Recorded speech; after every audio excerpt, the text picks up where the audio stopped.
Pour personnaliser le prix des énergies, on va cliquer sur la roue des paramètres, toujours en haut à droite. Ensuite sur prix des énergies, et là on va indiquer le prix des énergies. Donc, vous pouvez modifier directement sur l'interface. Donc on va mettre 70 €. Le ster de bois par exemple. Tac. Hop. On va pouvoir changer également le prix du fuel si on le souhaite. Et une fois qu'on a modifié ces prix, on va cliquer sur valider. On peut personnaliser aussi notre interface Sphéreno Pro dans le sens qu'on va pouvoir intégrer un logo à côté de Sphéreno Pro en haut à gauche, logo qui se trouvera également sur les rapports qu'on va générer. Pour personnaliser cette interface, on va cliquer toujours sur la roue des paramètres, ensuite données utilisateurs.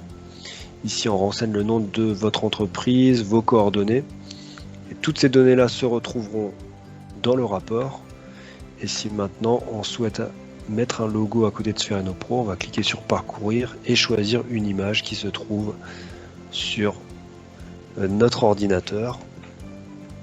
Donc on va choisir le logo qui se trouve là. Hop. Par exemple, voilà, sur Fitness Project, et on va cliquer sur valider. Et donc le logo, votre logo se trouvera dorénavant à côté du logo Sphéreno Pro. Et il se retrouvera également, comme je le disais, sur le rapport qu'on va générer. La génération de rapport Sphéreno Pro se fait à partir du bouton en haut à droite, à la fin d'une étude. Donc là, on clique sur générer le rapport. On a la possibilité de générer soit le rapport d'évaluation énergétique, qui s'appelle ici rapport énergétique, ou alors notre rapport financier qui va comporter les différentes courbes et les aides disponibles pour votre client. Si je choisis par exemple le rapport énergétique, on a la possibilité, d'ailleurs tout comme le rapport financier, une génération au format soit PDF, soit au format Word. Donc le format Word vous permettra de modifier votre rapport, d'intégrer éventuellement des photos, etc.